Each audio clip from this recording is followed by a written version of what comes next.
할렐루야. 한번 인사할까요? 옆 분하고요. 앞뒤 뒷분하고. 무더운 여름 날씨에 건강 조심하시고 영육간의 강건함을 입으시기를 주님의 이름으로 축복합니다. 인사합시다. 이제 청년들이 이제 돌아오네요. 아유, 우리 집사님 수고 많으셨습니다. 아유, 운전하시냐고요. 아유, 제가 대형 면허를 안 따기를 참 잘했죠. 아니, 내가 가야 될 일인데 우리 집사님이 참 수고 많으셨습니다. 자, 오늘 본문에 나오는 말씀, 지난주에 이어서 노아에게는 노아죠. 홍수 이후의 시대에 이제 방주에 나왔죠. 이전에는 이제 다 이미 심판을 받아서 인류가 이제 사라지고 새로운 그 시대가 이제 접어드는 가운데 노아 방주에서 나오고 하나님 앞에 제단에 단을 쌓고 난 다음에 하나님께서 창세기 때 아담에게 주셨던 말씀을 동일하게 주시죠. 생육하고 번성해서 땅에 충만하라 라고 했던 것처럼 노아에게도 제2의 창조의 그 축복의 메시지를 또 주십니다. 그래서 너희는 생육하고 번성하고 충만하라 라고 해서 이렇게 이제 그 이후로부터 노아 시대가 번성하는 그런 축복이 임하게 됩니다. 자, 이 노아에게는 이제 세 아들이 있다고 그랬죠. 세 아들이 있는데 세 아들 중에서 첫째 아들은 셈, 둘째 아들은 함, 셋째 아들은 야벳입니다. 삼형제가 있었습니다. 그 밖에 뭐 여자들, 딸들도 있었고 막 그렇겠죠. 그런데 이 족보상으로 볼 때는 삼형제가 나옵니다. 그런데 여기에서 이 노아의 후손들이 이제 셈과 함과 야벳이 이제 번성하게 되잖아요. 자손들이 번성하고 이제 두루두루 퍼져 나가는 가운데 있을 때, 그때 여러분 알다시피 노아의 첫 번째 아들에 대한 이야기가 이제 오늘 본문의 말씀을 통과 함께 동시에 오늘은 이 노아의 아들 셈의 족속에 대해서 한번 생각을 해보려고 합니다. 자, 그러면 이 노아의 아들 첫 번째 아들이 이름이 뭐라고 그랬죠? 좀 전에 셈이라고 그랬어요. 셈. 이 셈에게는 아들이 4명이 있었습니다. 아들이 4명. 그 오늘 본문에 보면 4명의 이름이 나오죠. 그 4명 중에서 이름이 첫 번째 등장하는 이름이 누구죠? 엘람, 그 다음에 아수로, 그 다음에 아르박살 동생 아니고 아르박삿, 그 다음에 네 번째는 아니죠. 다섯이네. 죄송합니다. 미안합니다. 한 명 뺐어요. 아유, 이래 큰일 날 뻔했네. 네 번째 아들은 룻, 그 다음에 다섯 번째 아들은 아람. 김아람이 아니고요. 그냥 아람입니다. 아람입니다. 이 5명의 아들이 있는데 오늘은 지난주에는 셈의 아들 5명 중에서 누구에 대한 말씀을 이제 나눴냐면 이 엘람에 대해서, 첫 번째 아들 엘람에 대해서 말씀을 나눴습니다. 근데 믿음의 계승은 누가 받았다는 거죠? 아르박삿이 믿음의 계승을 받았는데 오늘은 두 번째 아들, 셈의 두 번째 아들 아수르에 대한 말씀을 통해서 함께 생각을 하려고 합니다. 자, 이 아수르는 셈의 둘째 아들이다라고 말씀드렸습니다. 그 아수르라는 이 이름의 원뜻은 이 원문상으로 볼 때는 뭐냐면 번영하다, 기쁘다라고 하는 겁니다. 이거를 이제 유래되어서 나온 이 얘기가 뭐냐면 한마디로 말하면 번성한 곳, 이렇게 표현할 수 있습니다. 그러면 번성한 곳이다라는 의미 속에 그 의미와 같이 그 의미대로 아수르는 기에 있을 때마다 이제 그 아수르가 또 자식을 낳아서 이제 번성하게 됐잖아요. 그러면 번성하게 되면 그 아수르의 그 자손들이 번성함으로 말미암아 이제 한 세력이 구축이 되잖아요. 이 세력이 구축되면서 기회가 있을 때마다 한마디로 말하자면 그 서진 정책을 하죠. 서진 정책을 통해서 바로 영토를 자꾸 이제 확장해 나갑니다. 이 누구의 족속이요? 아수르의 후손들이 영토를 확장해 나가요. 나가다가 이제 고대 시대는요, 그 말하는 민족이 형성이 되고 이 국가가 형성될 만큼 엄청난 이 번성과 함께 세력이 이제 큰 세력을 이루어지고 한 국가가 될 수 있을 만큼 바로 뭐냐면 이 초강국이 돼 버립니다. 힘 있는 강국이 되죠. 그래서 아까도 말한 것처럼 그 이름의 아수르의 원뜻처럼 번성한 곳이라는 것처럼 지역마다 영토를 이제 점점점 확정해 나가서 이 아수르의 세력이 가장 융성했던 그 시기는 바로 뭐냐면 기원 전후가 뭔 줄 아시죠?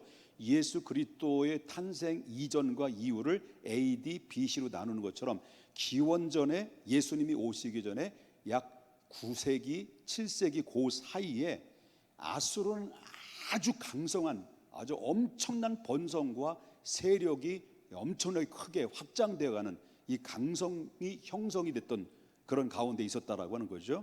그래서 나중에는 그 나라가 형성이 되면서 이제 얼마나 이 아수르라고 하는 제국이 되죠, 제국.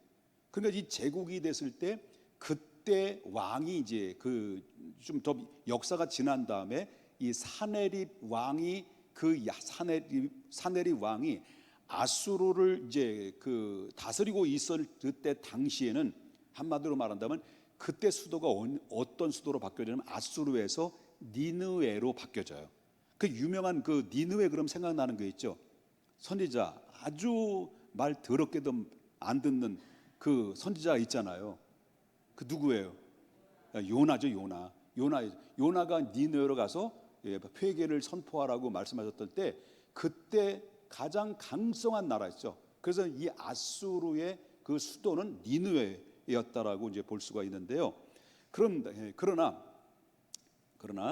이렇게 강성한 나라는 됐는데 번성은 했는데 그리고 나름대로 큰 제국과 그 여러 나라보다도 더 강성한 영토를 확장했는데 그러나 바로 뭐냐면 이 둘째 아들 셈의 둘째 아들 아수르의 민족들은 그의 친형의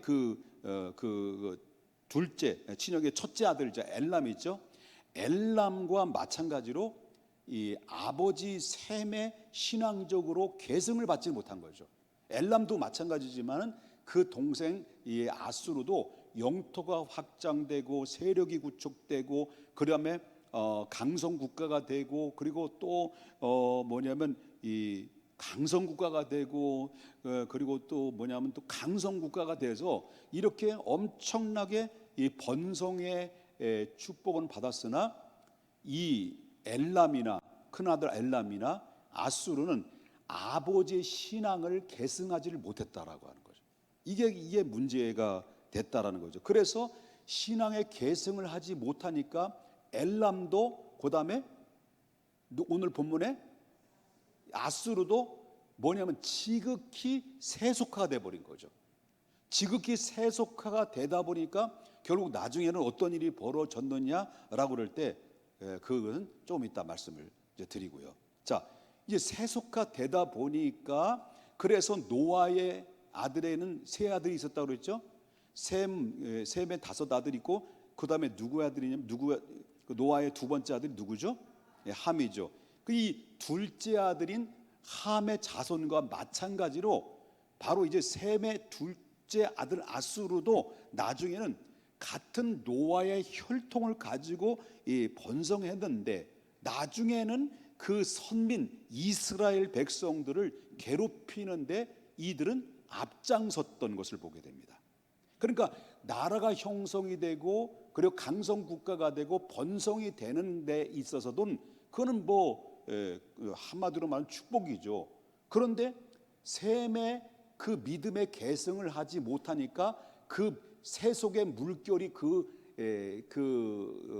바로 말하면 이 셈의 아들인 엘람과 아수르의 족속 속에 파고 들어가다 보니까 이들이 뭘로 바뀌어지냐면요, 선에서 악으로 바뀌어지게 되죠. 그래서 하나님을 대적하는 자리까지 이르게 되는 그런 모습으로 전락하고 말았다라는 것을 보게 되는 거죠. 그래서 여러분 알다시피 이제 이들은 한마디로 말해서 함의 자손과 아수르의 자손은 다시 같이 합세해 가지고 누구를 괴롭혔습니까? 이스라엘, 다시 말한다면 셈의 후예인 아르박사스의 후계인 이스라엘 선민을 괴롭히는 이런 나중의 모습을 우리가 보게 된다라고 하는 거죠. 이해되시면 아멘 합시다.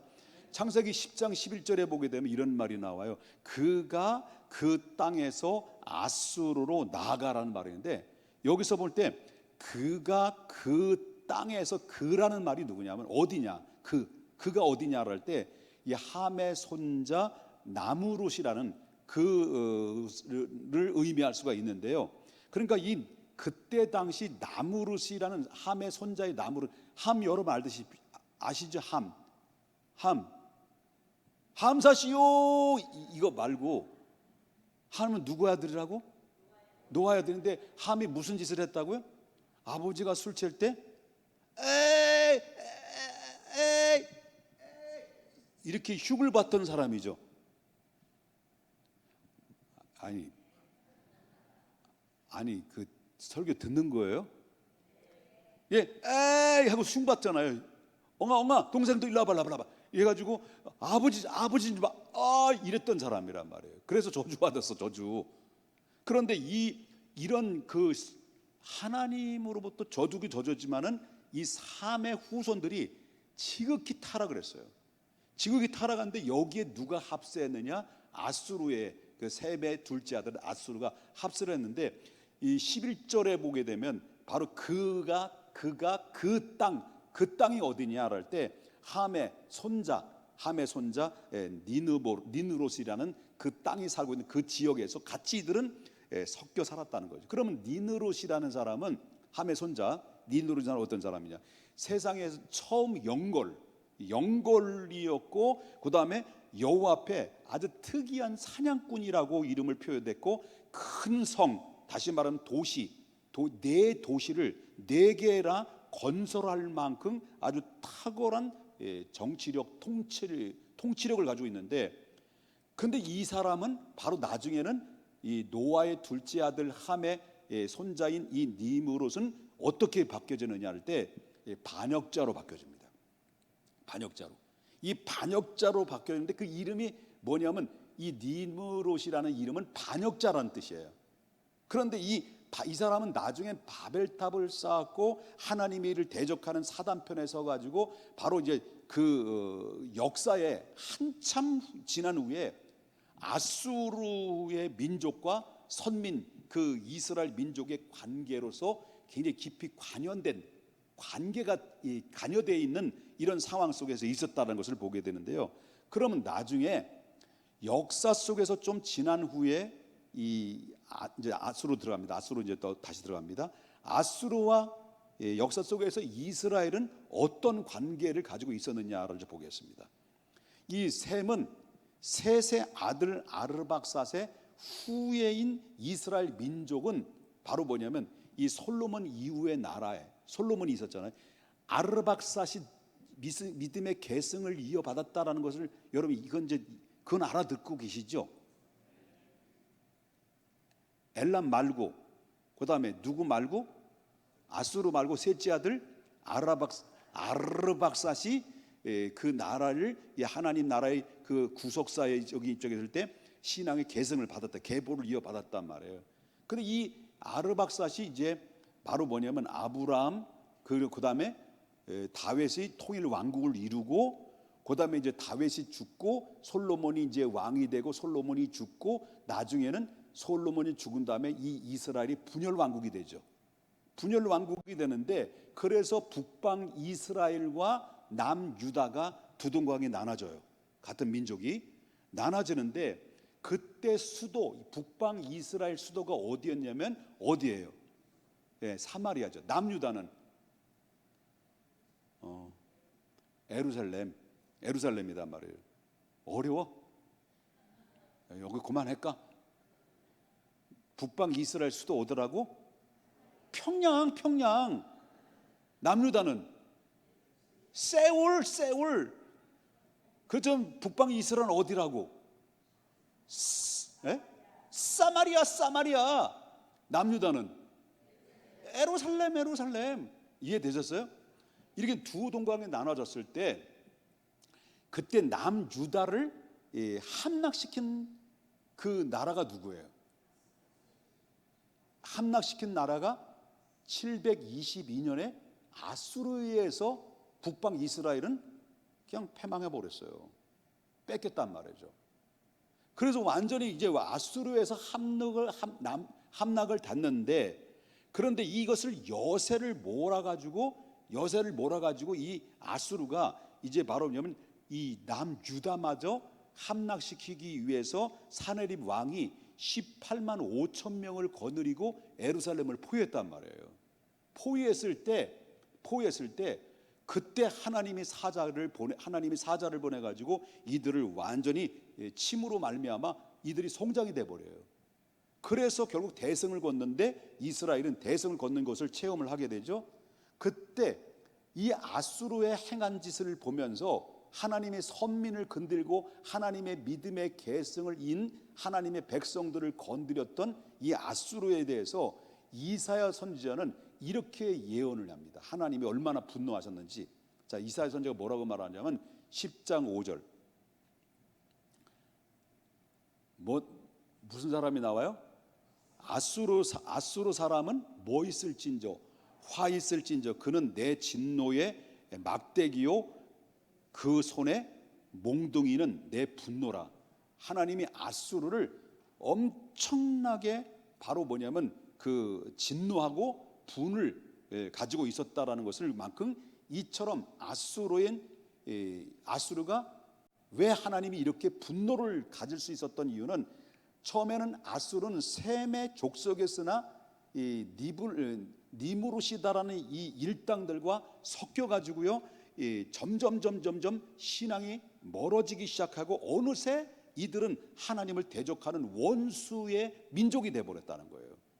그래서 신앙에서 아주 떨어져 나가요. 그들은 바로 뭐냐면 원래 믿음의 계승을 따라서 왔는데 나중에 어디에요?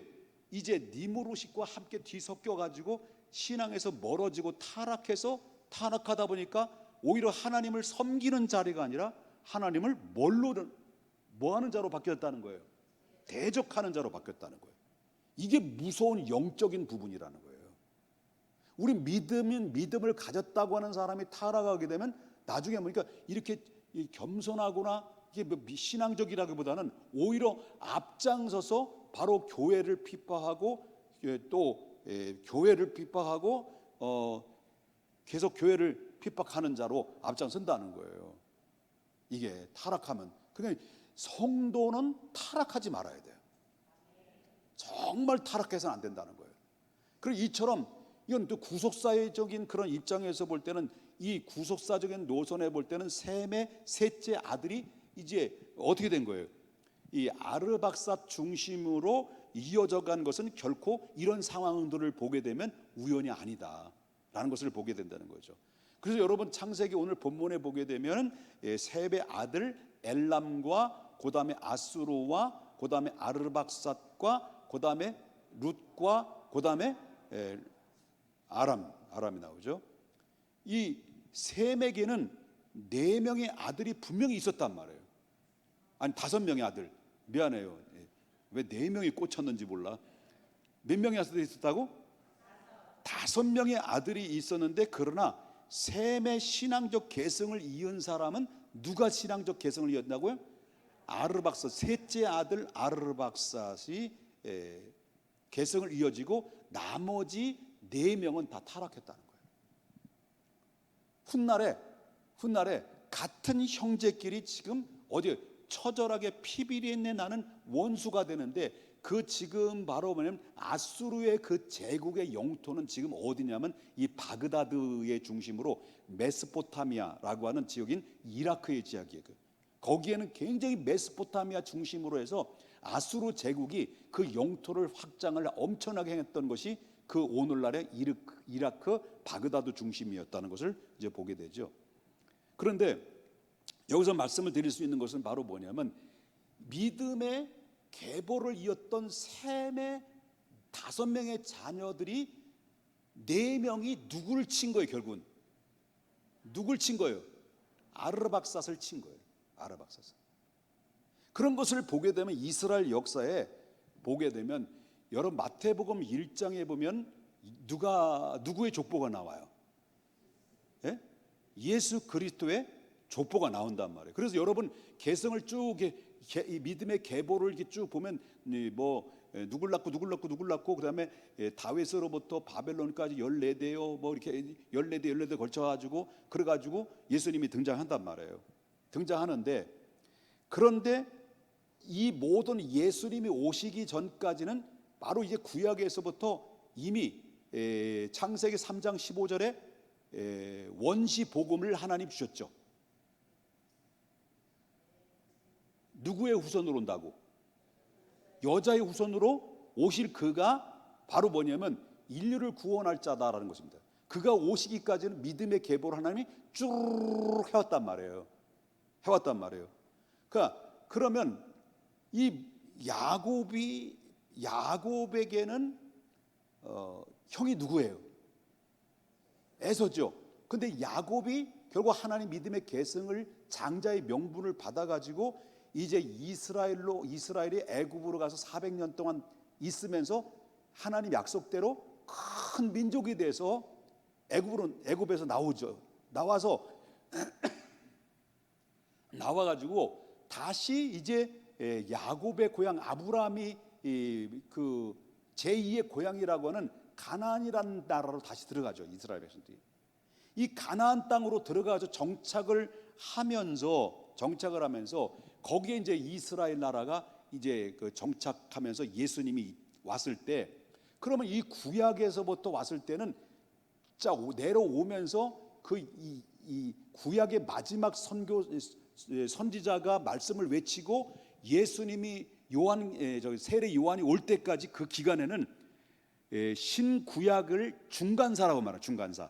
신구약 중간사인데 그 공백 기간이 선지자도 하나님이 안 보냈고 아무도 안 보냈어요. 하나님이 현존하신 것도 없고 아무것도 없었어요. 그래서 신구약 중간사 속에 바로 뭐냐면 여기에 태동된 종교인들이 많이 발생된 거죠. 이 바리새인들, 사두개인들 뭐 이런 종교인들이 너자하고 그 율법학자들 뭐 이런 자들 뭐 이런 난잡한 그런 종교인들이 발생돼서 그때 내려왔던 믿음의 개성이 여기에 딱 타락하고 만 거죠. 그런데 이때 타락하고 만 이때 기라성 같이 나타난 사람이 누구냐면 신약의 첫 발을 띄고 회개하라 천국이 가까웠다라고 외쳤던 사람이 누구예요? 세례 요한이죠. 이 400년 만에 온 마지막 선지자요, 처음에 말씀을 전하는 대사도가 된 거죠. 사도는 예수님 제자지 된 거죠.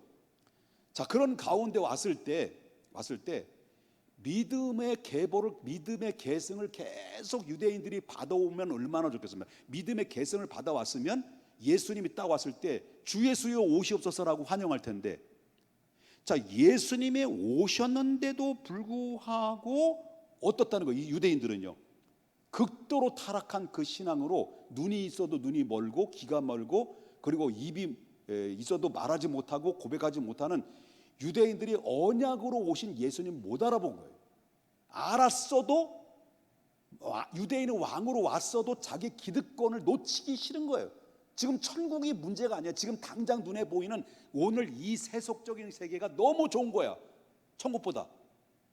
그러니까 예수님이 오셨을 때는 그들이 뭐냐면 환영하기보다는 예수님을 못 듣다는 거예요. 대적했단 말이에요. 누가? 유대인들이. 누가? 유대 지도자들이. 누가? 유대 종교 지도자들이. 그만큼 타락했다는 거예요. 그럼 제가 왜 이런 말씀을 하느냐면요, 자, 구속사적으로 볼 때는 이거는 어차피 바로 뭐예요? 하나님이 예수님이 죽으러 오셨으니까 죽어야만 돼요. 그 누구로부터 죽느냐면 유대인을 통해서 죽는단 말이에요. 같은 혈통인데. 그러면 그것도 어차피 죽으셔서 십자가 못 박혀 죽으셔서 인류를 구원할 목적이 완성을 예수님으로 또 완성이 됐지만은, 그러나 이제 우리가 현실적으로 볼 때, 여러분 목사에게는 자녀가 5이 있어요. 아들이. 나는 손자가 몇 명이 있게? 어찌니 산시 고로고 5명이. 5명이 있어요. 그런데 여기에 부모의 역할이 얼마나 중요한가? 네? 부모의 역할도 중요하지만은 자녀의 역할도 중요하다는 거예요. 네? 그러니까 이 부모가 내 자녀들에게 믿음의 개성을 시키는데, 여러분 오늘날처럼 타락한 이 시대는 노아 시대, 노아 방주 이전 시대보다도 더 훨씬 타락한 시대가 되고 말았다는 거예요. 여러분 알다시피 난 못 봤어요. 프랑스의 올림픽 뭐 할 때 뭐 하면 띄웠다며. 예수님의 12명의 최후의 만찬의 자리에 밑에 그림이 기독교를 조롱하는 12명이 뭐 이렇게 해가지고 뭐 이렇게 빛나리 해가지고 하고, 그리고 또 뭐 동성연애 막 이렇게 소수자 뭐 이렇게 막 가운 입고 막 등장되고, 이게 반 기독교적인 그런 모습들을 띠고 있는 거예요. 자, 제가 왜 이런 말씀을 드리냐면, 오늘날에 이렇게 지극히 타락돼가고 점점 바로 뭐냐면 믿음을 지키기 어려운 시대 속에 있을 때, 그때 셋째 아들 누구라죠? 아르 박살이 신앙의 계승을 받았던 것처럼 부모에게는요, 자녀들을 위해서 울며 기도하지 않으면 안 되는 시대가 오늘의 시대란 말이에요. 자녀들에게 가장 세상 교육을 가르치는 것보다도 더 목숨을 걸고 가르쳐야 되고, 성경을 가르쳐야 되고, 성경이 바로 우리 빛이고, 성경이 바로 진리고, 성경이 우리의 갈 길을 인도하는 유일한 소망이고 꿈이고, 하나님의 말씀은 살아있고 운동력이 있어 좌우에 날선 어떤 검보다 예리하여 우리의 영과 혼과 관절과 골수를 찔러 쪼개기까지 하는, 마음과 생각을 감찰해서 우리를 온전한 길로 인도하시는 능력의 말씀으로 그들을, 우리 자녀들에게 목숨 내걸고 가르쳐야 된다는 거예요.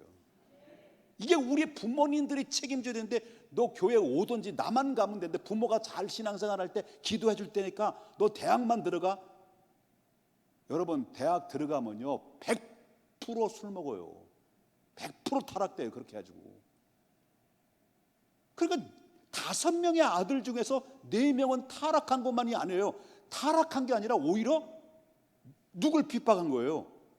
이스라엘을 무너뜨리는 대적자가 된 것처럼, 우리가 믿음의 이 가정에서 태어난 자녀들이 타락하면요, 목사 자녀 상관없어요.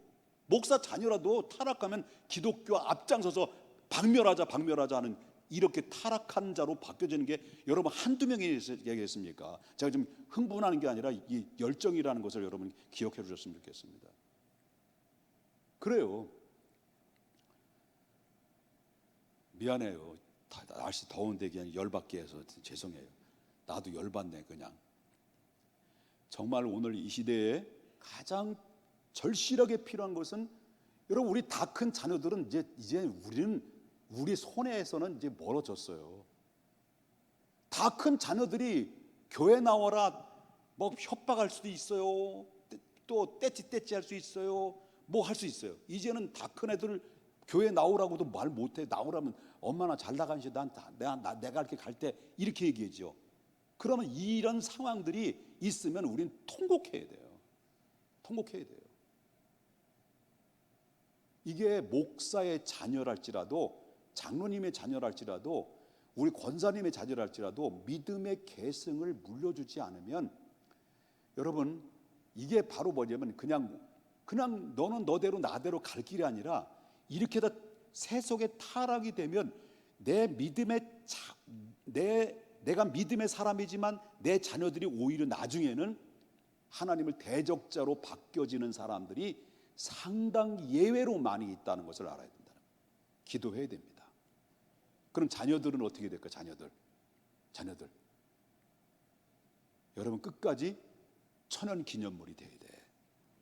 천연기념물. 끝까지 아무리 세상이 바뀌고, 아무리 세상이 정말 엄청난 변화 속에 있다 할지라도, 내가 주님을 믿고 있는 그 믿음의 주님을 끝까지 생명 걸고 믿음 지키고, 그리고 믿음의 계승을 이었을 때 여러분들은 그만큼 하나님의 사람으로서 정말 선한 영향력을 끼치게 되고, 하나님 나라를 확장하는데 정말 하나님의 영광을 드러나는데 멋지게 쓰임받는 하나님의 사람이 되는 거예요. 그래서 우리의 담임 목사가 설교 40년 동안 한 것보다도요, 여러분 지민이가 이제 나중에 이제 공부를 잘해가지고 의사가 돼가지고 그래가지고 의사가 오면 그 의사한테 찾아오는 환자들은 의사가 왕이에요, 왕이에요. 담임 목사도요, 목사일지라도 목사님지라도요, 의사한테 가면요, 뭐예요? 의사한테 가면 어디 아파서 이래 벌벌 켜. 기어 아니요? 기어 아니요? 기지. 그럴 때 하나님이 의사의 손길은 한계에 있습니다. 예? 당신이 하나님을 믿으시면 내 손과 하나님의 손이 합작하면 나을 겁니다. 그럼 교회 나오실까 안 나오실까? 좋은 말할 때 대답해요. 나와야죠. 이 힘이 있는 거예요. 아니 너무 약해. 여러분 알다시피 그 미국에서 히트를 친 군대 간 친구들 그 팀이 무슨 예? 빅뱅? 빅뱅 말고 빅뱅 옛날이고. 예? 크게 얘기해. 크게. BTS.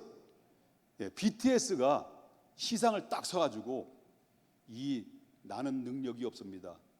하나님이 내게 힘 주셨기 때문에 가능합니다. 이 자리에 있을 수 있게 됐습니다.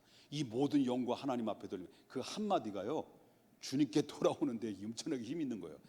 나는 40년 동안 목회를 열심히 했는데도 500명도 기도하겠습니다. 거룩하신 하나님